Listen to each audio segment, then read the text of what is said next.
Aquí inicia La Fosa Escéptica, un lugar para ejercitar la mente, con Alfonso Villalpando.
Hola amigos de La Fosa Escéptica, bienvenidos a esto que es el episodio número 167.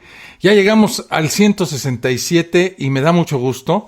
También quiero saludar, antes que otra cosa suceda, a todos los integrantes del grupo de Facebook de La Fosa Escéptica, que sé que por ahí andan, y también a los de Telegram. Y bueno, avisos siempre hay.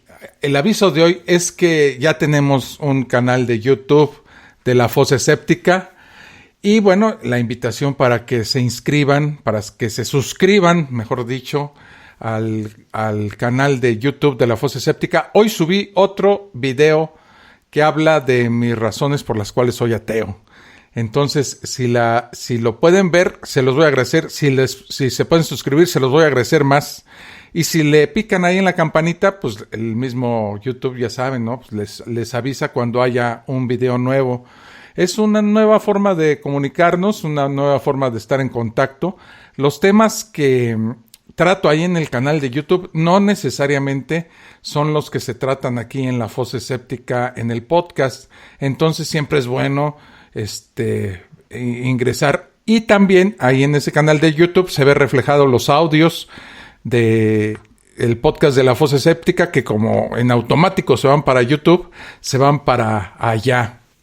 Y bueno, fíjense que hace algunos, ¿qué será? Un par de meses, ingresó al grupo de Facebook y bueno, fiel oyente de La Fosa Escéptica, y entonces empezamos a bromear con una invitación a un asado y con una invitación a ir a ese país que ahorita les digo cuál es, de un amigo de nosotros. Entonces hoy se me hizo buena idea ponernos de acuerdo hace unos días para que estuviera aquí con nosotros. Y quiero saludar muy afectuosamente a mi amigo Pablo Llorens, que está en la hermana República de Uruguay, pero no de esas hermanas que uno que ya quiere que se salgan de la casa y que se casen y que se vayan. No. Esta es la hermana República del Uruguay, y me da mucho gusto saludarte el día de hoy, mi estimado Pablo Llorens. Bueno, muy buenas noches, audiencia de La Fosa Escéptica. Muy buenas noches, Alfonso. Es un honor para mí participar del programa. Y bueno, desde acá, desde Uruguay, un saludo muy afectuoso a todo México y a todos los escuchas del programa en la parte del planeta en la cual se encuentran. Fíjate que hace unos días estuvimos, gracias, buenas tardes también a ti, Pablo. Hace unos días estuvimos platicando con unos amigos de otro podcast que se llama El Observatorio Racionalista. Ellos están también en Uruguay, ¿verdad? Ellos están en Paraguay. Paraguay. Somos vecinos, Uh-huh. Somos vecinos y muy cercanos, y compartimos muchas costumbres, muchas tradiciones en el plano cultural y bueno, hasta en la manera de hablar, sí, también. Ajá. Oye, y ¿tú en qué parte de Uruguay estás? Bueno, yo vivo en Montevideo, que es la capital de la República Oriental del Uruguay. Oriental porque estamos ubicados a oriente del río Uruguay, que es el límite natural que nos separa de la República Argentina. Ah, ok. Yo estoy en la capital, que es Montevideo. En Montevideo. Y me sorprendí el otro día que nos decías qué población hay en todo Uruguay. ¿Cuántos son? Bueno, nosotros en Uruguay somos 3,5 millones de habitantes. 3,5 millones de habitantes. Híjole. Exactamente. Y la extensión territorial es grande, ¿no? O sea, 3,5 millones de habitantes, un gran porcentaje de estos habitantes están en Montevideo, ¿no? Sí, más o menos aproximadamente la mitad de la población se concentra en Montevideo, que es la capital, que es el departamento. Uruguay está dividido en 19 departamentos. Los departamentos son como las provincias. Sí, acá en México los estados. Exactamente, son 19 departamentos. Contamos con un departamento número 20 que lo integran los uruguayos que están en distintas partes del mundo. Y Montevideo es el departamento más pequeño en superficie y está ubicado al sur de Uruguay, en la costa, con el Río de la Plata. El Río de la Plata es el río que compartimos con Buenos Aires, la capital de Argentina. Están pegadísimos, pero el acento de ustedes es completamente diferente al argentino, a pesar de que están tan cerca, ¿verdad? Exacto. Tenemos algunas costumbres en común, algunas maneras de hablar en común, pero también tenemos nuestro propio, nuestra propia manera de hablar. Compartimos también muchas expresiones con Paraguay, precisamente. Yo cuando escuchaba el podcast de los amigos del Observatorio Racionalista, a los cuales también les mando un afectuoso y cálido saludo, me llamaba la atención las expresiones a la hora de comunicar y me sentía muy, muy identificado. La población en Uruguay es predominantemente católica. Sí, la religión católica es la religión reconocida por el Estado. Nuestro Estado es un Estado laico, pero en la Constitución reconoce a la religión católica como la religión que tiene mayor cantidad justamente de adeptos. Y igualmente existen otras corrientes religiosas, como evangélicos, evangelistas, testigos de Jehová, mormones. Judíos. Sí, también, e incluso hay religiones, digamos, africanas, porque nosotros tenemos también una población de afrodescendientes bastante importante, sobre todo aquí en la capital de Montevideo, donde también heredamos algunas de las costumbres de esos, no sé si inmigrantes, porque ellos no decidieron venir, sino que los trajeron esclavos. En la época de esclavos, exactamente. Uh-huh. Oye, y bueno, la población entonces es negra, los descendientes africanos. Sí. En su mayoría son negros, y una de las incorporaciones a nivel cultural de los afrodescendientes es el candombe, que se toca con un instrumento llamado tambor, y es uno de los géneros de música que se escucha aquí en Uruguay, junto al tango, al folclore, y otras músicas también más tradicionales, incluso a nivel sudamericano. Sigo pensando en que son 3 millones de personas en todo Uruguay y me asombra porque aquí en la pura capital, en la Ciudad de México, somos más de 20 millones. Entonces, tenemos 6 veces, un poco más de 6 veces la población de todo el Uruguay. Y en la República Mexicana, en total somos más de 130 millones. Entonces, la diferencia es abismal en cuanto a población. Y me imagino que el campo allá es, las extensiones de terreno allá sin gente son enormes, ¿no? Sí, nosotros estamos en una zona que es a nivel de placas de la corteza es estable. Nosotros no tenemos terremotos, ni siquiera pequeños temblores. Nada de eso. Nada de eso. Acá es una llanura, hay mucho verde. La agricultura es una de nuestras actividades. Acá se planta, por ejemplo, muchas hortalizas, tomates, cítricos, por las condiciones de nuestro clima y de nuestro suelo. Y una de nuestras actividades es, bueno, como ya lo adelantaste, la ganadería. Uh-huh. Ganado vacuno, ovino, y también el porcino. Pero el ganado vacuno es nuestra, digamos, actividad máxima. Ajá. Me acordé de un chiste de una gran fila que estaba formada de gente enfrente de una carnicería, y entonces les dijeron que por qué se estaban formando ahí, y les dijeron, pues no, pues para tomar la vacuna contra el coronavirus. Y dice, pero en una carnicería, sí, es que ahí hay un letrero que dice, hoy vacuno. Oye, y en una sociedad uruguaya tan apegada a la religión católica, me imagino, ¿cómo es que llegas tú a cuestionarte tus creencias religiosas? Y antes que preguntarte eso, quisiera preguntarte cuál es tu actividad principal allá en el Uruguay. Bueno, mi actividad es la docencia. Yo soy docente, concretamente de matemática. Trabajo en institutos de enseñanza media, públicos y privados, en 3 instituciones. Y es una actividad que ya realizo a nivel general hace 20 años. Y bueno, es una de mis grandes pasiones. ¿Están ahorita ustedes con las clases presenciales o es virtual?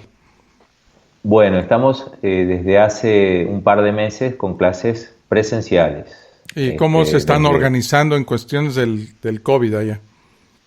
Bueno, nosotros tenemos un sistema de protocolos al ingreso, digamos, de los estudiantes en las instituciones. Bueno, se toman las precauciones, el alcohol, se les toma la temperatura a los estudiantes. Se trató en principio de que se aglomeraran estudiantes, no más de 15 alumnos por salón. Actualmente la vacunación en Uruguay tiene un 70% de personas con la segunda dosis de vacunas. Los fallecimientos son de 1 o 2 personas por día. Tenemos 11 casos de personas en CTI en todo el Uruguay, cuando hace cuestión de 6 meses o un poquito más teníamos 50, 60 fallecidos por día. O sea que las condiciones han mejorado. Sí, y bueno, el sistema de vacunación aquí es muy ágil. Eso hace que estén haciendo trámites para venir a Uruguay argentinos, algunos brasileros que quieren justamente venir aquí por el fácil acceso a la vacuna. Pues es que yo me imagino que, bueno, es una realidad que entre más gente haya, más dificultades para los gobiernos hay para organizarse. Y también es cierto que muchas de las veces la gente que no recibe educación de ningún tipo, toma iniciativas que ponen en riesgo la vida y la salud de las personas, ¿no? En México se han abierto, o el presidente ha insistido en el regreso presencial de los niños a las escuelas en un clímax de contagios y de fallecimientos por el COVID. Entonces, el asunto de Uruguay es completamente diferente por las cantidades, ¿verdad? Y por el manejo que con tan poca gente puedes hacer de la pandemia, ¿no? Sí, precisamente. Nosotros cuando comenzamos el ciclo de clases en el mes de marzo, empezábamos con también el ciclo de vacunación. Y pasó que empezamos presencialmente y a los 20 días tuvimos que interrumpir las clases presenciales porque el ingreso de la cepa P1 a Uruguay fue muy grande y bueno, tuvimos que pasar a la virtualidad, que ya habíamos tenido experiencia el año pasado. Acá en Uruguay contamos con en lo que es la enseñanza pública, con un sistema de enseñanza virtual que se llama Plan Ceibal, lo cual ya venía funcionando desde hace unos 10 años. Entonces eso para Uruguay representó un adelanto y nos hizo adaptar muy rápidamente a las clases virtuales. Aquí nunca se interrumpió los procesos de enseñanza-aprendizaje. Y como todo Sudamérica, aficionadísimos al fútbol. Sí. Acá somos un país muy futbolero. El fútbol es nuestro deporte número uno. ¿Qué equipos son ahí los principales en el campeonato? Bueno, aquí en Uruguay los equipos principales son Peñarol y Nacional, o Nacional y Peñarol. De ahí no sale... ¿Ustedes son los que les llaman el equipo charrúa? Sí. ¿Por qué? ¿De dónde viene esa palabra charrúa? Bueno, los charrúas son nuestros indígenas, y bueno, existieron también aquí en estas tierras otras tribus que fueron los guenoas, los arachanes, de distintas partes de nuestro territorio. En la zona sur, la zona norte, habían diferentes tribus y los charrúas eran la tribu más aguerrida. Y en el fútbol, el uruguayo es muy aguerrido. En ese sentido nos identificamos mucho con Paraguay. Son como le decimos acá, perros, ¿no? Para los partidos, ¿no? Sí. ¿Con qué país tienen una rivalidad más fuerte en la cuestión deportiva? Y con Argentina y con Brasil. Uh-huh. Con Brasil hay una rivalidad desde el año 1950, cuando Uruguay ganó la Copa Mundial. Ganaron la Copa Mundial y en el Estadio Maracaná. Sí, que Brasil ya estaba adelantando la fiesta. Eso es sacrilegio ya en términos religiosos, ¿no? O sea, no se les olvida a los brasileños eso, ¿no? Hasta el día de hoy. Y aquí es conocido el fenómeno como el maracanazo. El maracanazo. Y ustedes están orgullosos de ese campeonato, ¿no? Sí, y el término maracanazo lo utilizamos mucho aquí en Uruguay cuando, por ejemplo, estamos en situaciones difíciles y tenemos que revertir una situación y decimos, bueno, vamos a tener que volver a lograr el maracanazo. Bueno. ¿Y comparten la afición al mate con Argentina? Sí. Con Argentina, con Brasil, sobre todo los brasileros que viven en la zona sur, y con Paraguay. No me imaginaba yo una afición al mate por parte de los brasileños. Como que no es muy conocido eso, ¿no? Sí, en la zona sur de Brasil, que sería el territorio que se llama Pelotas, los brasileros... Sí. Imagínate que te digo, Pablo, vamos a vernos en pelotas. Sí, hay mucho humor respecto a esa parte del territorio que históricamente era territorio uruguayo y que por una disputa por el faro de la isla, en una isla en el Río de la Plata, que era clave para el ingreso de las embarcaciones, los gobernantes cambiaron el territorio de esa zona de Brasil por el faro que estaba en poder de los portugueses. Uh-huh. Los brasileros toman el mate gaullo, se llama, que es un porongo. Un porongo es una calabaza, uh-huh, como una planta de zapallo que se seca la calabaza, eso se cura y adentro se le pone la yerba mate. Y es más grande que el que tomamos nosotros acá. Uh-huh. La yerba que nosotros consumimos es en mayoría de Brasil. Es muy amargo el mate, ¿no? Sí, el mate se toma acá en Uruguay amargo o dulce. Uh-huh.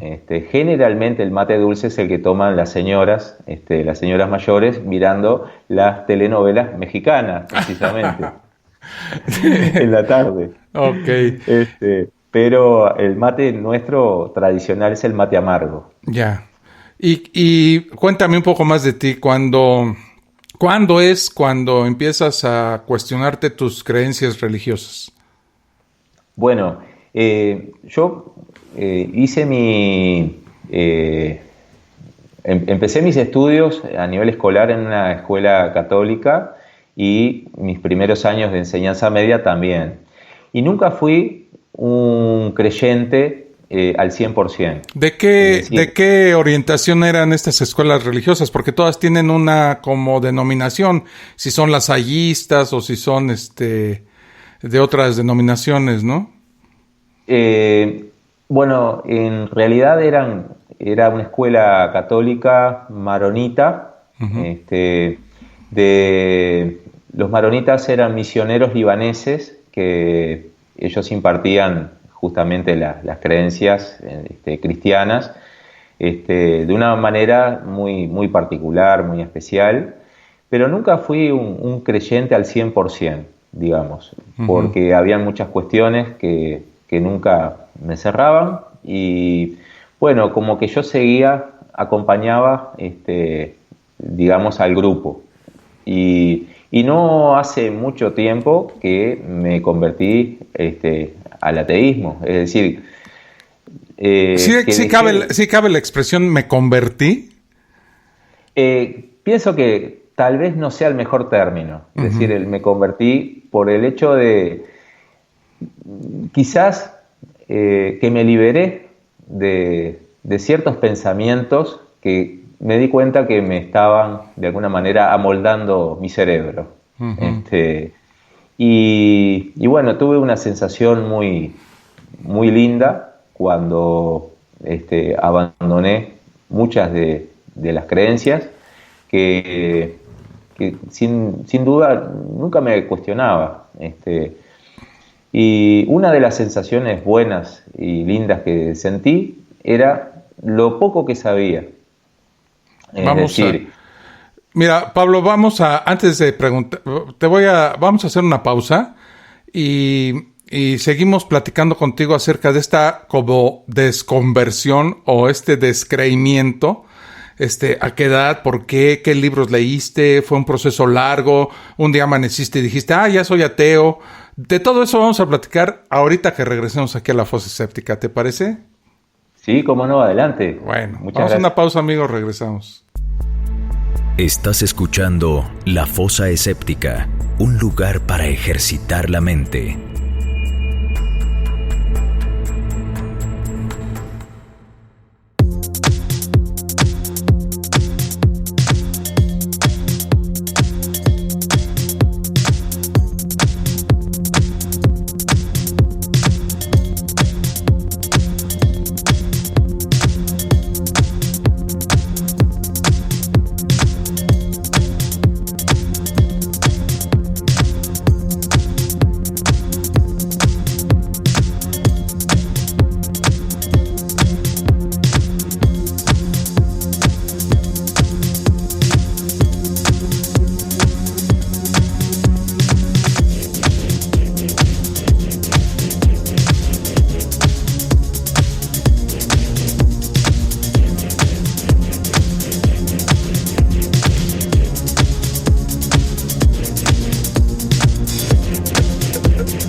Amigos, regresamos aquí a la Fosa Escéptica y fíjate, Pablo, que se está juntando aquí la gente en el chat de Spreaker, chat en vivo que tenemos aquí.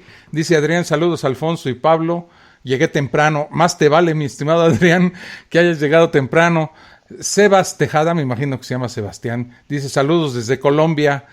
Muchas gracias por estos espacios. Mi estimado Sebas, te lo agradezco muchísimo. Y no sabes el amor y el cariño y el aprecio que le tengo yo a Colombia, que me han inculcado porque hace un poquito más de 8 años me casé con una mujer colombiana y bueno, la verdad es que las veces que he tenido la oportunidad de ir a Colombia me he quedado maravillado, no solamente por la geografía de Colombia, que es espectacular, sino por la calidez, amabilidad, y son bonachones allá en Colombia. Les gusta mucho lo que ellos llaman la rumba, la fiesta, y son gente muy agradable, muy ¿cómo te diré?, servicial, en el sentido de que se te ofrece algo y dicen yo te ayudo.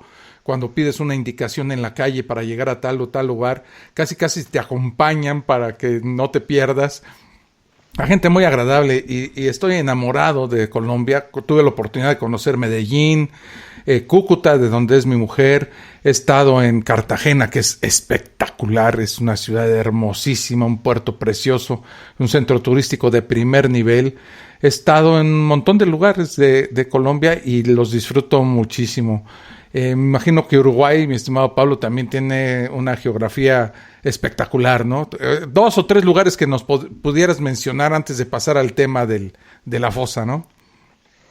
Bueno, sí, Uruguay tiene una costa que comparte con el Río de la Plata y con el Océano Atlántico. Uh-huh. Y bueno, lugares así turísticos, nuestro balneario por excelencia es Punta del Este, y luego tenemos otros balnearios que están en la zona del océano, como por ejemplo Rocha, está el Cabo Polonio, La Paloma, después está el balneario Piriápolis, que ya queda en el departamento de Maldonado, aquí en Uruguay. Luego la zona de Colonia, que tiene una rica historia, es un lugar muy, muy antiguo. Y también tiene playas. Aquí en esta zona son las playas. Quizás las aguas de estas zonas son más frías, porque estamos, claro, más al sur, uh-huh. Pero vienen muchos turistas, principalmente de Argentina y de Brasil, y algunos también de Paraguay. Sí, y pasando a lo que veníamos, como dice aquí en México un narrador de fútbol, de carreras de automóviles, a lo que venimos. ¿Qué edad tenías cuando dijiste, aquí hay algo que no me cuadra? Bueno, yo en realidad, digamos, esa sensación de que estaba en algo que no me cuadra, la tuve en varios momentos de mi vida, pero quizás el miedo en muchas ocasiones fue el que me dominó. En la medida en que fui conociendo a otras personas ateas o personas que la religión no les iba ni venía, me animé. ¿Cómo fue ese acercamiento? O sea, ¿tú te acercaste a estas personas o ellos se acercaron a ti? ¿O cómo fue este descubrimiento, este acercamiento? No, en realidad nunca nadie vino y me cuestionó, por ejemplo, si yo era creyente. En realidad fue algo como que yo fui observando, yo fui descubriendo cómo esas personas vivían la vida feliz, tranquila, y no eran creyentes y, bueno, no les pasaba nada. No se enfermaban, no perdían seres queridos, eran muy buenas personas y son muy buenas personas. Y me di cuenta también de que eran personas que no tenían tantos conflictos, no eran personas conflictivas y que sus problemas los resolvían de manera más ágil de lo que se puede pensar. Entonces, bueno, ese fue como un viento a favor a decir, bueno, señores, yo soy ateo. Y ¿Cómo fue este proceso? ¿Fue un proceso largo? ¿Fue un proceso corto? Te lo pregunto porque mucha gente se sentirá al oírte como identificado de saber que hay un momento en la vida en que te cuestionas tus creencias religiosas y que hay muchas personas que detienen ese descreimiento por la misma cultura, una sociedad completamente que presiona para que la religión continúe siendo hegemónica, y es difícil esto de decir primero a uno mismo, pero también al entorno en el cual tú vives, de que no tienes ese tipo de creencias cuando, por ejemplo, en tu familia son creencias profundas, ¿no? Sí, en mi familia, por ejemplo, mis padres, ellos, si bien eran creyentes, no eran creyentes así fundamentalistas, aférrimos. Simplemente decían que creían en Dios, pero nunca me hablaron del tema. Mi esposa, por ejemplo, ella es profundamente católica y bueno, yo respeto su creencia, ella respeta la mía. Hay temas que muchas veces tratamos no de no tocar, pero sí de saber que pensamos distinto y es el respeto mutuo. Después, Uruguay es un país que es, digamos, desde el sistema de gobierno es laico, entonces eso también genera condiciones propicias para que no haya demasiada presión. Aquí, por ejemplo, en Uruguay uno puede trabajar tranquilamente y saber que uno es ateo. Yo, por ejemplo, trabajo en una institución católica también, de enseñanza, y bueno, en esa institución habemos profesores que somos laicos, como los hay también católicos, uh-huh. Y bueno, convivimos pacíficamente. Eso pienso yo que también favorece justamente a dejar la creencia. ¿Qué edad tenías cuando te descubriste ateo? Bueno, eso me obliga a decir la edad que tengo. ¿Si tienes algún problema con eso? No, ninguno. Bueno, yo tengo 46 años y digamos que hace cuestión de 10 años empecé por abandonar justamente las creencias. No fue de principio que yo me definí ateo. Yo comencé primero con la premisa de decir, bueno, cambio creencia por saber. Y después, a medida que fui también estudiando filosofía, porque soy un amante también de la filosofía, Sócrates fue un pensador que también influyó en mí en cuanto a su método. Y bueno, a partir de lo que yo iba leyendo, de lo que yo iba pensando, de lo que yo iba intercambiando, sentí de que, bueno, no había necesidad en creer en un Dios, en un creador. Y bueno, y muy de a poquito fui dejando las creencias atrás hasta que si no encontré un Dios, entonces, bueno, me defino como una persona sin Dios, precisamente. Uh-huh. Y eso es lo que yo considero que es ser un ateo. Es una persona que vive sin Dios. Es decir, no afirmo Dios no existe, sino que yo mi vida la vivo tranquilo sin Dios. Y entiendo el universo, las cosas, mi propia vida a través del razonamiento, precisamente. Y tus estudios de matemáticas, bueno, las matemáticas son completamente abstractas, ¿no? En un sentido muy formal. Y este mundo abstracto en el que se desenvuelve un matemático, ¿no influye también para que las creencias religiosas, no sé en tu caso, se diluyan o se reafirmen? Bueno, sin duda que sí. Es decir, el ejercicio del razonamiento, el ejercicio de la lógica, precisamente, lleva a esa forma de ver las cosas, ¿no? A esa forma de entender. A mí me gusta, por ejemplo, también buscar las contradicciones muchas veces en los discursos o en las afirmaciones. En ese sentido, soy muy racionalista y bueno, creo que en ese sentido la matemática ha hecho su trabajo en mí. Uh-huh. Pero también lo ha hecho el estudio de la filosofía, el estudio también de la física, de la astronomía, las grandes cuestiones. Pienso que la cabeza científica en ese sentido, bueno, favoreció a tener esta postura ante la vida. Me hablabas de un sentimiento como de liberación que tuviste, como una epifanía. Sí, sin duda. Incluso asumir digamos, lo ignorante en sí que es el ser humano,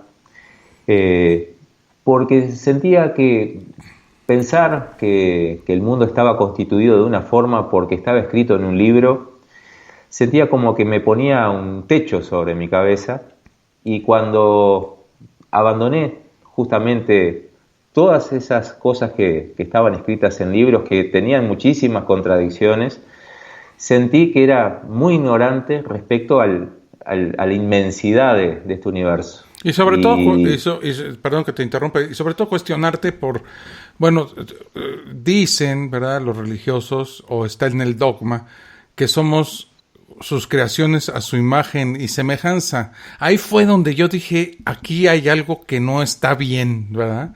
¿Cómo a mi imagen y semejanza? O sea, ¿se parece a mí? ¿Es como yo? Y si somos sus criaturas más amadas de toda la creación, ¿verdad?, toda su creación está centrada en el ser humano, ¿por qué suceden las cosas que suceden? ¿Por qué vivimos en un planeta tan hostil para la vida humana? ¿Verdad? ¿Por qué la gente no es completamente... Yo me preguntaba, ¿por qué todos no son cristianos? ¿Por qué hay musulmanes? ¿Por qué hay judíos? ¿Por qué hay tantas y tantas derivaciones de la misma religión? Eso para mí se me hacía incomprensible, ¿no? Cómo Dios lo permitía. Y eso fue una piedra de toque para mí, porque empecé a investigar y empecé a leer y descubrí que las creencias que yo tenía muy acendradas, como todos los católicos, ¿verdad?, desde el nacimiento, pues obviamente se me estaban tambaleando. Entonces me dio un cierto como de miedo al descubrir que el asunto de que me habían estado mintiendo, para mí fue muy decepcionante. Y no lo focalizo en la familia, sino en todo el entorno, ¿verdad? Desde la escuela. Yo estaba en escuelas religiosas hasta la preparatoria. No sé allá cómo se le llame a la prepa, el bachillerato. Aquí se le llama el bachillerato, Uh-huh. exactamente. Uh-huh. ¿Sí me decías? Y bueno, y yo estuve más o menos en las mismas condiciones hasta el bachillerato. Estuve en centros de enseñanza, que aquí se llaman centros de enseñanza privada, que tenían un perfil católico, precisamente. Y recién el último año de enseñanza media, de bachillerato, lo hice en un liceo del Estado, en el cual no hay influencia de la religión. Es libre de religión. Cuando entras a trabajar a una institución religiosa con estas modo de ver tu ateísmo, ¿no tienes un como conflicto moral? Bueno, en sí depende mucho de la institución donde uno va. En la institución en la cual yo estoy, eso se respeta mucho, la individualidad del docente, justamente. Y bueno, es parte, sí. Sí, decir, pero cuando tú ves que los religiosos inyectan el dogma de la religión en estos escolares, ¿no sientes como, híjole, a eso me refería con el conflicto, ¿no? Sí.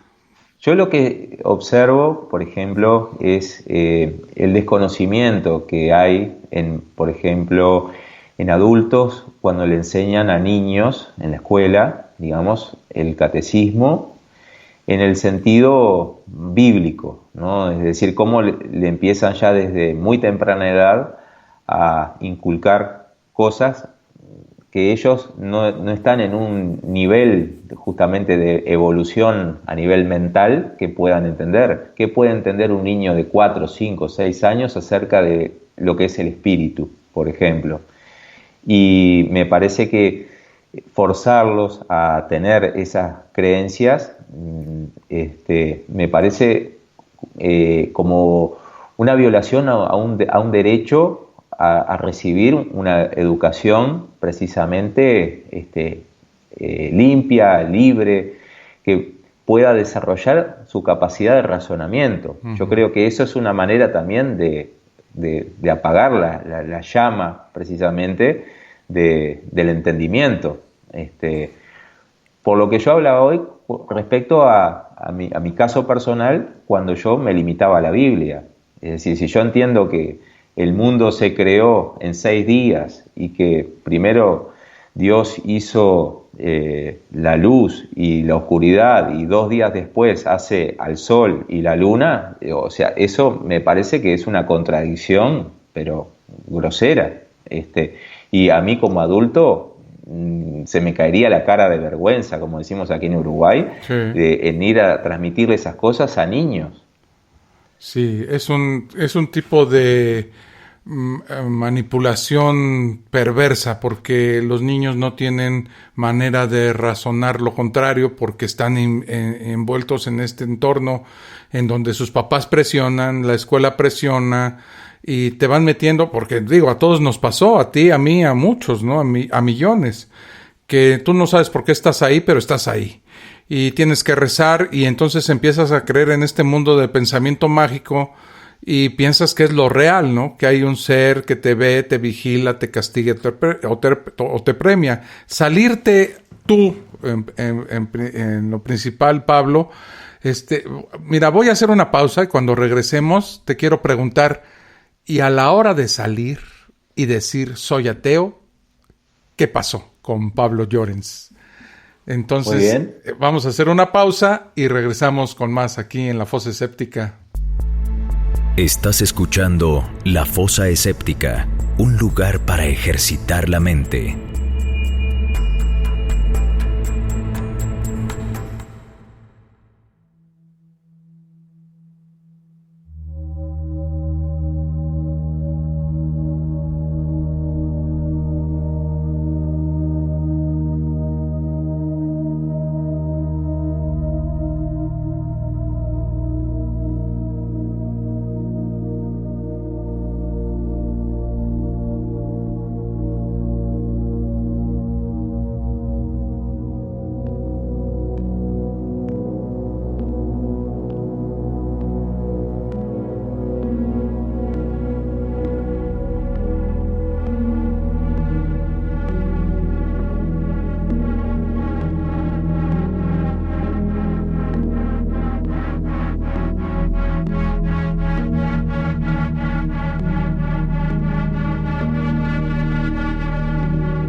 Regresamos más bien porque está conmigo Pablo Llorens de la hermana República de Uruguay y quiero decir que Sebas Tejeda, mi amigo colombiano, dice: gracias Alfonso por tus palabras sobre Colombia.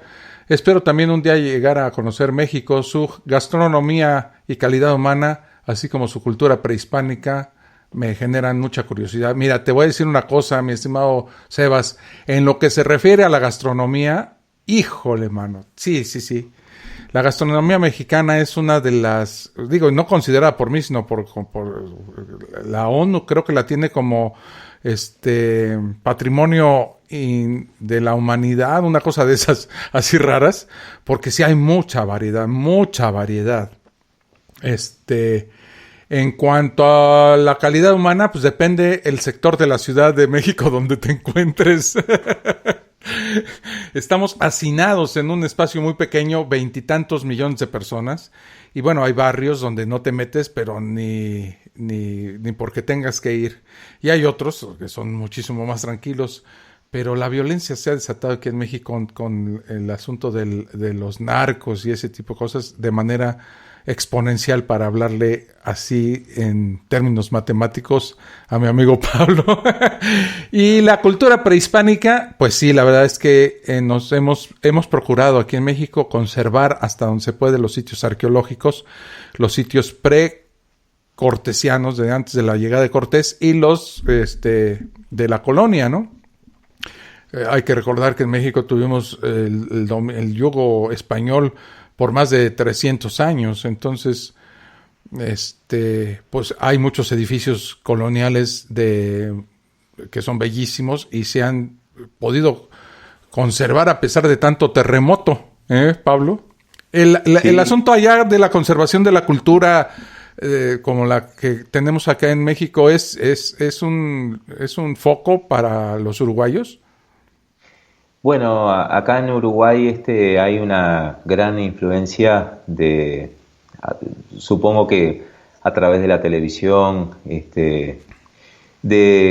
por ejemplo, las celebraciones de Halloween, y ciertas tradiciones americanas. Uh-huh.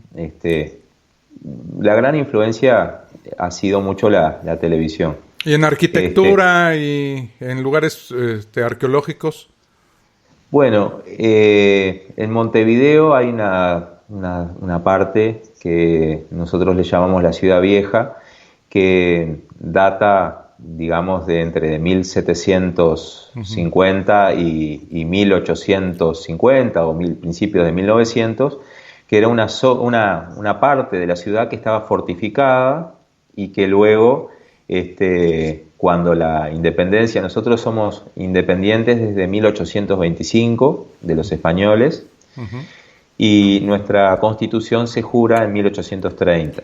Pues es más o menos parecido, porque acá la independencia se celebra en se independiza de los españoles en 1810. O sea que es más o menos esta como temporada de independizarse, como que todos dijeron, vamos a independizarnos, y todos como que corrieron a independizarse, ¿no? Sí. Fueron procesos que se fueron dando en forma paralela, y tenemos nuestra cultura se compone, por ejemplo, aquí en Montevideo, bueno, decía hoy más temprano, de afrodescendientes, pero también hay mucha descendencia española e italiana. Nomás yo tengo mis 8 bisabuelos, eran todos españoles, repartidos entre gallegos y catalanes. Mi apellido nomás es un apellido catalán. Y bueno, hay muchos rasgos de nuestra cultura, como por ejemplo también el tango o ciertos instrumentos musicales que provienen de Europa, de españoles o de italianos. Y bueno, en la arquitectura nosotros tenemos una gran influencia así de la arquitectura italiana en la zona de nuestra Ciudad Vieja. Y bueno, también hay en algunas partes del Uruguay algunas colonias incluso de la época inglesa. Tenemos en el departamento de Río Negro el frigorífico Anglo. Nuestro ferrocarril fue introducido por los ingleses. Ajá, para la explotación precisamente de la ganadería. Y todo eso fue previo a 1900. A partir de 1900 nosotros pasamos un proceso muy importante y está muy relacionado precisamente con la parte religiosa de Uruguay. Fue nuestro principal periodo de secularización, principio de 1900, en el primer gobierno de José Valle y Ordóñez, que fue uno de nuestros primeros presidentes, podríamos decir hoy ateo. Uh-huh. En aquel momento, por tema de pronto quizás de miedo, de represalia, él no se había declarado ateo, pero si repasáramos, por ejemplo, sus políticas que impulsó, eran precisamente secular, lo que hoy llamaríamos un ateo. Secular, uh-huh, exactamente. Oye, y regresando a ti y a tu experiencia, un día después de este proceso que ya mencionabas, llega el momento en que te reconoces como ateo. Pero una cosa es reconocérselo uno propio, uno a uno mismo, dijéramos, y otra cosa es esta como confesión a, no sé, a los amigos, a la familia. No sé si a ti te haya pasado, a lo mejor pues prefieres mantenerlo has preferido mantenerlo en como lado oscuro de tu personalidad, o llega un momento en que dices, ¿saben qué? La verdad es que yo no creo en eso. ¿Cómo es en tu caso? En mi caso no tengo necesidad de ocultar mi ateísmo, y tampoco lo siento como algo indispensable el salir a los gritos, soy ateo, porque me parece que es algo mucho más simple. Es el hecho de vivir la vida, digamos, borrando de la mente la palabra Dios. Es que no te hace no te hace ni una buena persona ni una mala persona, no te hace más inteligente o menos inteligente, no te hace más feliz o menos infeliz. Lo que te hace es reconocerte como individuo, y que lo que tú tienes que hacer para ser feliz es hacerlo tú, ¿no? Sí. Y no esperar una ayuda divina para que resuelva tus problemas y situaciones, ¿no? Sí, yo lo que tenía era un concepto del ateo, digamos, distorsionado. Me di cuenta que lo que yo tenía era un pensamiento del ateo que había sido muy, muy sutilmente, imbuido, digamos, introducido en mi mente. Sí, son comunistas, comen niños, son el demonio, pues, ¿no? Claro, exactamente. Es decir, eran todas características negativas. Mirá lo que le pasa a fulanito, fíjate.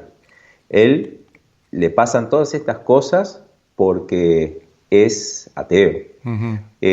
O perdió a su hijo porque él no tiene la bendición de Dios, él no cree. O padece de determinada enfermedad, o quizás dentro de 2 o 3 generaciones, sus hijos, sus nietos, o quién sabe, va a tener determinado problema porque él, precisamente, no tiene la bendición de Dios. Cuando yo, precisamente, lo que observé era que había muchas personas que no hacían cadenas de oración, no rezaban y gozaban de buena salud, y eran muy buenas personas, hacían obras de caridad, porque esa también es otra propaganda que aquí en Uruguay se han hecho, de que bueno, solamente las personas religiosas son las que ayudan. Aquí parece como que están en el anonimato las personas que ayudan. Aquí hay mucha gente que ayuda y no es de ninguna religión. Sí. Y no tiene propaganda. Yo creo que la ayuda que viene de una persona que no cree en divinidades, no sé si sea más genuina, en el sentido de que no estás esperando una retribución celestial o de alguna divinidad por tu buen comportamiento en ese momento, que sale de una empatía, solidaridad o generosidad propia, ¿no? Yo pienso que sí, estoy totalmente de acuerdo con eso, uh-huh. De que es algo natural, de que es algo sentido y que es algo, como se dice comúnmente, que sale del corazón. Es decir, nosotros ayudamos porque nos sensibilizamos, porque hacemos justamente empatía en el dolor ajeno, y no precisamente porque haya una institución que me mande a mí a ayudar, o que una escritura que me diga que tengo que ayudar. Me parece a mí como algo natural, es algo que siente el ser humano, precisamente porque somos seres que estamos, digamos, formados y nos desarrollamos para vivir en sociedad. Es decir, eso es lo que justamente nos vuelve más humanos, cuando nos unimos, cuando en situaciones quizás difíciles, bueno, utilizamos la razón para resolver las situaciones, no más el COVID. La religión se ha encargado como de contraponer o confrontar a las personas que no piensan como uno, como ellos. La agresión siempre viene parecería un contrasentido enorme, pero parece que la agresión viene siempre de la parte religiosa. Y nunca ha llegado a ti alguien que te dice, pobrecito Pablo, que no crees en Dios. Porque, a mí me pasó, ¿no? Digo, hay mucha gente que te llega y te dice, es que Dios está tocando a tu puerta y tú no le abres. ¿Y sabes qué le contesté? Pues no, que es todopoderoso. Sí. Primero, si quisiera convertirme, me convierte. Segundo, si me quisiera respetar, pues respeta mi decisión de no creer en él. Y no ha hecho nada, ¿verdad?, para demostrarme su existencia. En tu caso, ¿sí ha llegado este tipo de gente a agredirte de alguna manera?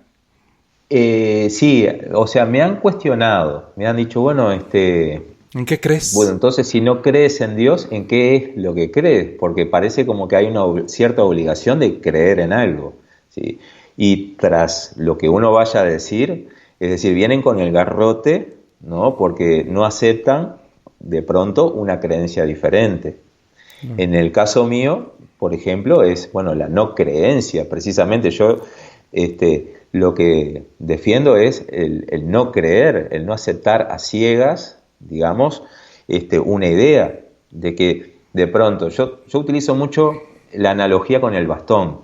Yo puedo decir, bueno, una creencia es, digamos, una idea que yo temporalmente puedo tener, pero voy a tratar mediante razonamiento de sustituirla por un saber, de que la creencia es como un bastón. Yo no puedo vivir toda mi vida de bastón. Es decir, tengo que tratar de superar precisamente esa postura. Entonces, sí me han cuestionado, sí me han dicho, bueno, entonces, ¿en qué crees? ¿Cuál es tu creencia? Bueno, por ejemplo, sí, dígame. Me han dicho, pero qué lástima, porque te estás perdiendo de una cantidad de cosas, una cantidad de sensaciones, lo lindo que es.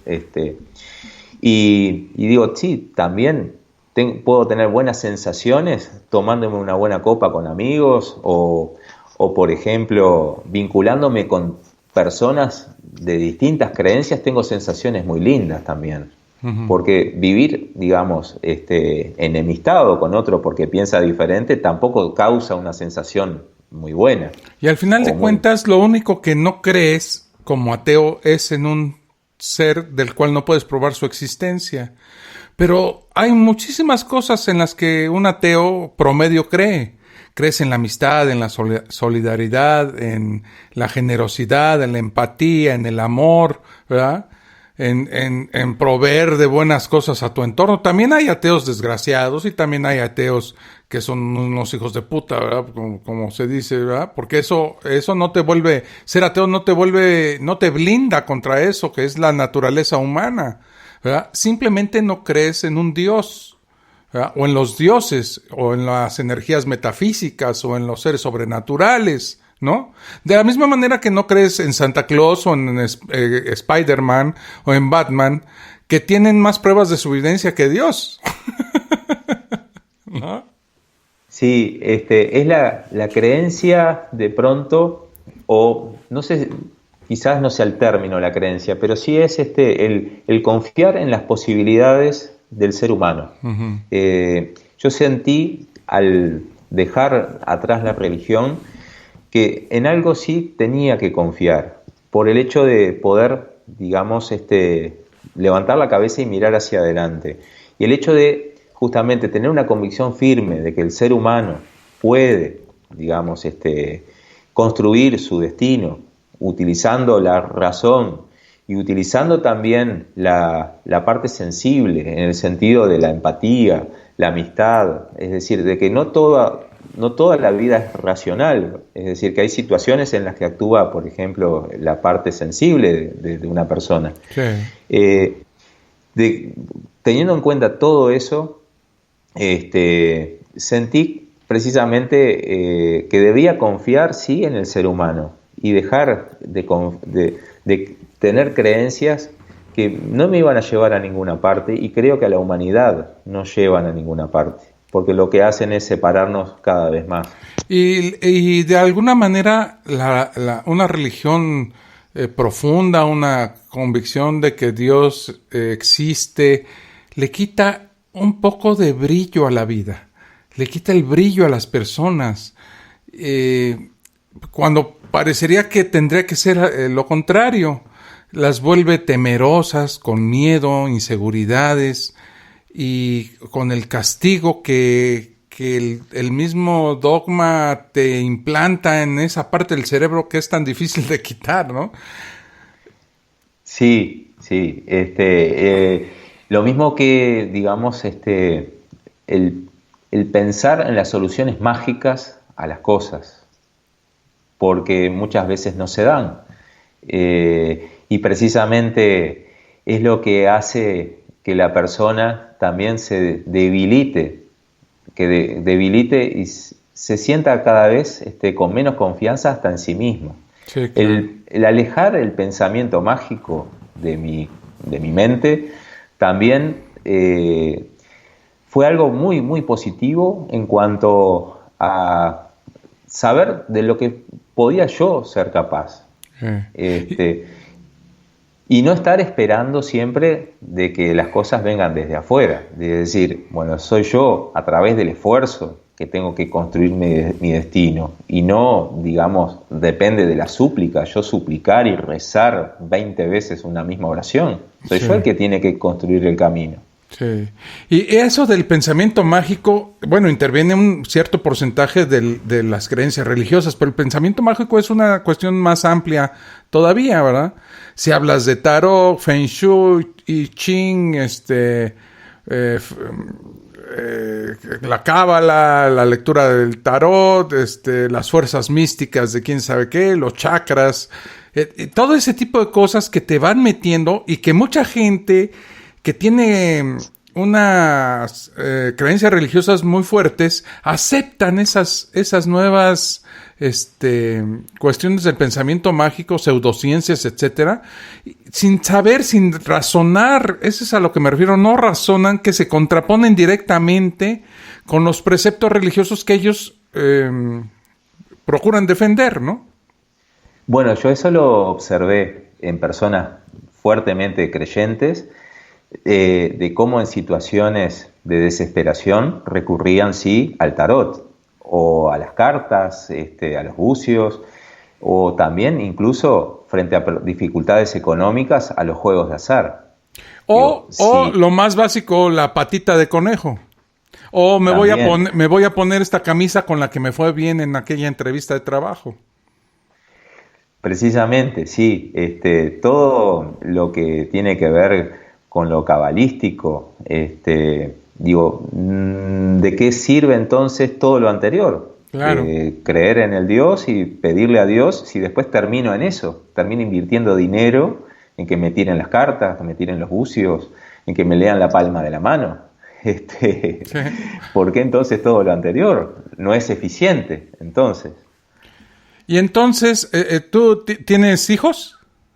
Tengo 4 hijos. 4 hijos. ¿Y el conflicto familiar de hacia dónde la educación, hacia dónde la religión, hacia dónde no, cómo lo manejaron ustedes como pareja?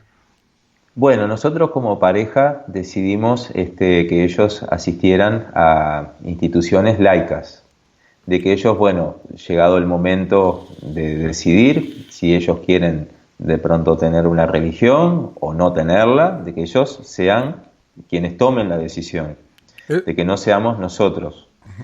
Eso habla bien de ustedes como pareja, ¿no? Que se respeta, pero además se llega a consensos para el bien de la misma familia, ¿no? Exacto. Y nosotros cuidamos también lo que a ellos, sobre todo a los niños más chiquitos que tenemos, mi hijo más chico tiene 4 años, las cosas que también les decimos muchas veces, más que nada del tema religioso, de no incidir ni hacia un lado ni hacia el otro. Y de todas maneras hay una fuerte presión social de otras creencias, como por ejemplo el Papá Noel, los Reyes Magos, la Semana Santa, que bueno, en eso, en lo personal, yo no trato de no hablar con ellos de esas cosas, si bien yo no las comparto, pero yo tampoco me gusta promoverlas. Pero es que también uno tiene que entender que vive en una sociedad que tiene ese tipo de creencias y que es completamente inútil aislar aislarnos uno y aislar a nuestra prole, ¿no? Por ejemplo, en mi caso, pues sí, yo tengo estas creencias, estas descreencias más bien desde la adolescencia. Y cuando me invitaban a bodas, a navidades y eso, yo comparto con la gente porque no estoy como para aislarme del mundo por mis convicciones ateas, ¿no? Uno vive en una sociedad y uno tiene que, para convivir, para socializar, aceptar, tolerar y en muchos casos, participar, ¿verdad? Precisamente. E incluso en esas creencias, en seres, digamos, sobrenaturales, si yo le puedo, digamos, hacer accesible una educación, pienso que ellos por sus propios esfuerzos, razonamientos, van a lograr desenmascarar todas esas cosas. Sí. Que quizás yo decirle, no, todo eso, el Papá Noel no existe, los Reyes Magos no existen, también es una forma de adoctrinarlo y de agresión, ¿no? Sí. Es decir, yo pienso que en ese sentido son ellos quienes tienen que libremente... ¿Qué efecto va a llevar, ¿verdad? El que tú le digas a tu hijo, Santa Claus no existe, y que llegue con sus amistades, sus amigos, su núcleo social, como el apestado, como el que está pensando mal, ¿verdad? Y eso se presta hasta bullying y otro tipo de situaciones, ¿no? Es difícil manejarlo, ¿verdad? Precisamente sí, eso es algo que yo, digamos, lo he tenido en cuenta y bueno, trato precisamente de ciertas cosas no hablarlas, porque me parece que es algo que tiene que surgir de manera natural. Ellos por sus propios medios pueden lograr entender las cosas. Dice Javier Alcaraz: buenas noches, queridos hermanos en Cristo, y luego se ríe. Dice, a veces tienes que justificar el ateísmo con argumentos científicos. No tenemos que justificarnos, no creo en Dios y punto. Y dice Sebas Tejada, lo más curioso es que la doble moral religiosa encagüece tanto a sus seguidores que son capaces de defender ideas tan absurdas como la existencia de un Dios como el judeocristiano, pero condenan creencias igual de absurdas de otro tipo de culturas como la de los nórdicos o los hinduistas. Pues sí, la verdad es que cuando la gente que tiene, por ejemplo, en la religión católica, cuando la gente aplique el mismo razonamiento para las otras religiones, para la suya propia, entonces van a empezar a descreer, ¿no? Exacto. Porque parten de lo mismo, ¿no? Esa fue una de las cosas que a mí también me facilitó dejar la creencia religiosa, porque yo lo que observaba era del otro lado, de otras religiones, veía una creencia muy firme, muy segura. ¿Y qué me hacía a mí? ¿Qué me aseguraba de que yo no estuviera en la misma situación, pero del otro lado? Sí, claro. Y bueno, eso más, digamos, sacarme de la mente cierta idea del ateísmo, de lo que en realidad era lo que no era el ateísmo. Me parece que no es tan complicado. No es tan complicado. No es tan complicado. Y que una vez que uno, digamos, se libera de todo ese montón de creencias que a uno le hacen un molde en la mente, y que uno, bueno, al principio se siente ese miedo. Uh-huh. Creo que es algo natural. Es como cuando, por ejemplo, el adolescente se independiza y tiene ese miedo porque es algo nuevo, es una vida nueva y es algo natural de pronto. Pienso que en aquellos que de pronto están en este momento haciendo ese tránsito, están dejando la religión, de que se animen, porque luego la sensación es muy positiva, es muy linda, y uno vive de manera tranquila. Yo esto lo dije ya en otro en otro programa en el cual yo estuve, de que, bueno, disfrutar la vida, de que uno coma lo que quiera comer, de que si uno quiere comer carne un Viernes Santo pueda comer, de que uno pueda beber, de que si uno bebe alcohol no va a pasar nada. Uno, a ver, eso de que no va al cielo, que va al infierno, de que si se emborracha que va a ver al diablo, de que esas cosas, a ver, no tienen sustento ninguno, sí. ninguno, y uno vive amargado porque vive atado de manera mal, como decimos acá en Uruguay, la pasa mal, y que uno justamente desarrolle su naturaleza y que, bueno, le tienda una mano al otro sincera, de que uno haga un ayuno de pronto, pero no por el más allá, por Jesucristo o por quien sea, sino que uno va a hacer un ayuno para darle un plato de comida quizás a otro ser humano que la esté pasando mal. Claro. Es en ese sentido de que uno se va a sentir muy libre, se va a sentir muy bien. Mira, sí. Y es eso en sí, para mí es una gran alegría poder vivir la vida de esa forma, y es hasta más fácil, quizás. Oye, del tiempo que tú te volviste ateo a la fecha, ¿has buscado integrarte a algún movimiento humanista, ateo, secular en el Uruguay? ¿O piensas que esta situación atea debe uno de llevarla en la intimidad? ¿Eres de los que salen a hacer proselitismo ateo? ¿O eres de los que busca platicar con gente que tenga tus mismas descreencias?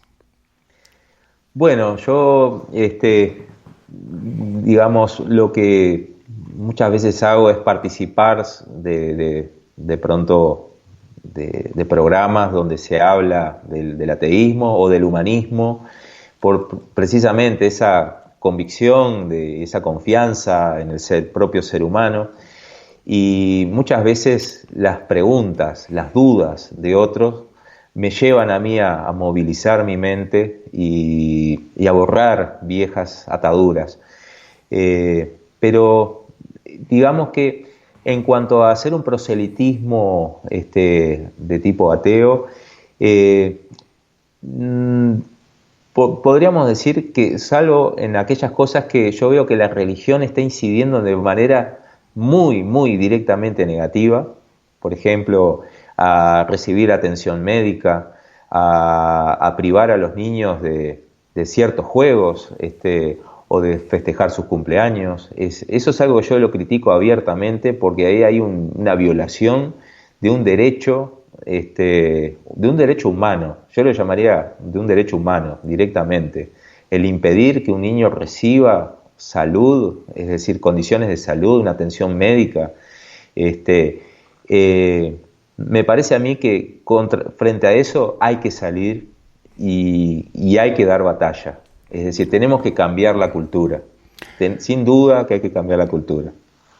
¿Crees, ya para terminar, porque estamos a punto de terminar la fosa escéptica del día de hoy, nos quedan un par de minutitos, ¿hacia dónde ves este movimiento ateo en el mundo? ¿No es un movimiento? ¿Es un movimiento? ¿Hay más religiosos, menos religiosos? ¿Cómo ves tú este asunto, sobre todo en Latinoamérica? Bueno, yo desde acá, desde Uruguay, lo que observo es un movimiento religioso que a nivel católico se debilita cada día más. Veo un fuerte crecimiento en religiones evangélicas, propias, digamos, de católicos que se cambian de religión, pero me parece que sigue estando el mismo problema. Es el mismo perro con distinto collar, como decimos acá en Uruguay.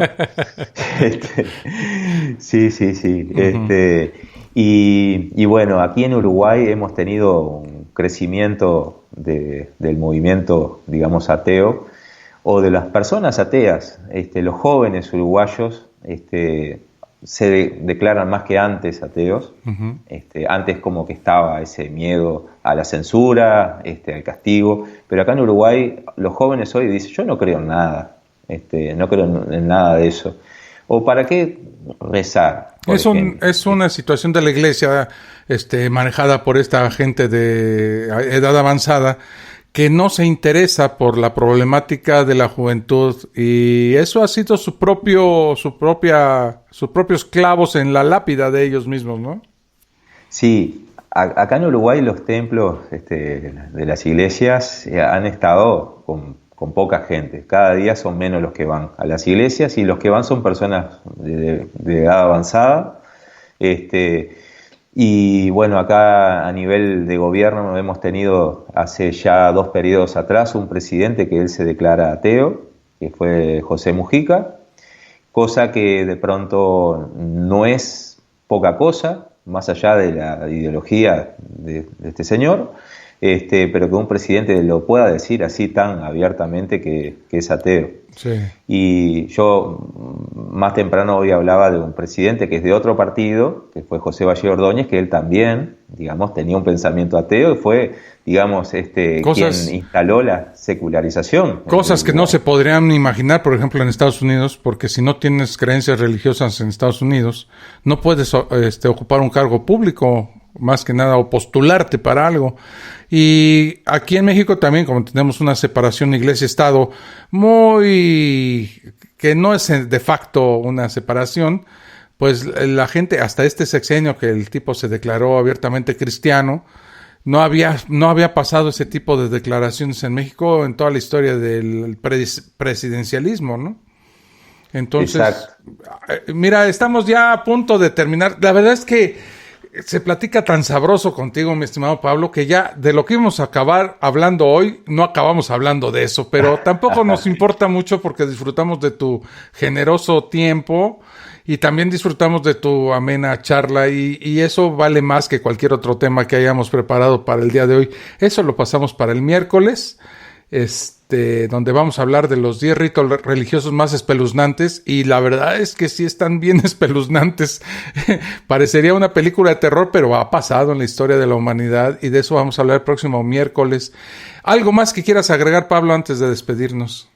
Bueno, yo sin duda lo que me parece a mí muy importante es la influencia del escepticismo, ¿sí? Del escepticismo, que eso es una manera de sacudir a lo que sería el pensamiento de la humanidad y de generar la duda. Creo yo que después el tema de lo que es el ateísmo es como la conclusión. Yo creo el que escepticismo es fundamental. Ante cualquier creencia que quieras adoptar, tienes que hacerte 3 preguntas básicas. Eso es como una regla general. Primero, ¿en qué creo? Después, ¿por qué creo en lo que creo? Y tercero, ¿qué evidencia sustenta en lo que creo? Si logras pasar estas 3 preguntas con holgura, entonces tus creencias pueden ser realmente que valgan la pena. Pero si en alguna te atoras, o en alguna dudas, o en alguna realmente no puedes responder, algo está pasando con lo que estás creyendo y tienes que tomar una decisión en consecuencia. Y ya que has tomado esa decisión en consecuencia, vivir con la responsabilidad que genera esa decisión que has tomado. Hasta donde yo entiendo, ¿no? Sin duda, y eso hace a una sociedad más racional. En la medida en que se cuestiona, se pregunta, se autopregunta, vuelve a una sociedad más racional y le da sentido y significado a las cosas y a la vida. Y bueno, lo otro es agradecerte por la oportunidad de poderme comunicar en tu programa con toda la audiencia. Ha sido un honor muy grande y bueno, yo quedo a las órdenes. No te olvides de ese asado que nos andas debiendo por ahí. El asado está, y bueno. Mira, nada más, ¿sabes lo que te salvó el coronavirus, güey? Sí. Porque si no, mira, ya hicimos, ¿te acuerdas el otro día una encuesta por ahí? Y salió, mira, gente hasta debajo de las piedras para acompañarnos a Uruguay para el asado que nos prometió Pablo Llorens. Y la verdad es que no hemos ido nada más porque no hemos podido, no porque no queramos. Bueno, yo los espero acá, con el asado, ¿sí? No digo con la carne puesta arriba de la parrilla, pero bueno, yo los espero. Okay. Y ese vino famoso de Uruguay, ¿no? Y el vino Tanat tinto, para que puedan conocer y sería puedan fabuloso. Conocer Uruguay. Mira, yo los videos que he visto de asados, no solo en Uruguay, sino en Paraguay, en Argentina. Sí, híjoles, también. Mira, nada más de verlos hace uno agua a la boca. Y cómo lo hacen. Es un ritual. Es una convivencia. Es para lo que los mexicanos usamos, por ejemplo, la botana de antes de comer, juntar amigos, compartir bocadillos, tomarse unos tequilas, y convivir. O sea, la botana está diseñada para la convivencia, para los amigos, para el que la ofrece se sienta metido en una situación de amistad y de trago y de plática, y eso a mí me encanta, mi estimado Pablo. Esa es toda la ceremonia, e incluso acá en Uruguay tenemos el juego de naipes que se llama truco, que es un juego tradicional de Uruguay. Entonces, entre amigos muchas veces es juntarse para comer hacer y comer el asado, jugar un truco, tomar unos vinos, o tomar unos mates también. Es parte, digamos, de nuestra esencia acá en Uruguay. Sí. Exactamente. Pues no sabes cómo te agradezco, Pablo, que te hayas tomado, que hayamos podido abusar de tu tiempo y de tu generosidad para platicar contigo. Ya nos la debías y por lo menos hoy saldaste la deuda, pero con creces, ¿eh? Sí. Acá, la invitación la dejamos abierta, sí, para que vengan y prueben de nuestras carnes. Bueno. Cuando quieran. Te lo agradezco mucho, Pablo. Y a ustedes, amigos, ojalá lo hayan disfrutado tanto como yo. Nos vemos el miércoles con esto de los 10 ritos religiosos más espeluznantes. Y les prometo que no va a ser la última vez que esté nuestro amigo Pablo con nosotros. Vamos a hacer una tertulia entre Carlos Luna, Pablo Llorens y un servidor.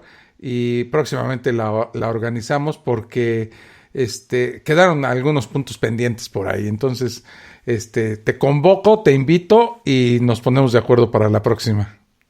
Fue un gusto y estoy abiertamente a las órdenes para cuando quieran que yo participe. Bueno. Y muy, muy, muy agradecido y un saludo muy grande a toda la audiencia y bueno, queda abierta la invitación, como decía. Okay. Muchísimas gracias. Nos vemos en la próxima, amigos. Cuídense mucho. Hasta luego. Esto fue La Fosa Escéptica, un lugar para ejercitar la mente, con Alfonso Villalpando. Te esperamos en el próximo capítulo a través de Spreaker, Spotify, Apple Podcasts y iVoox.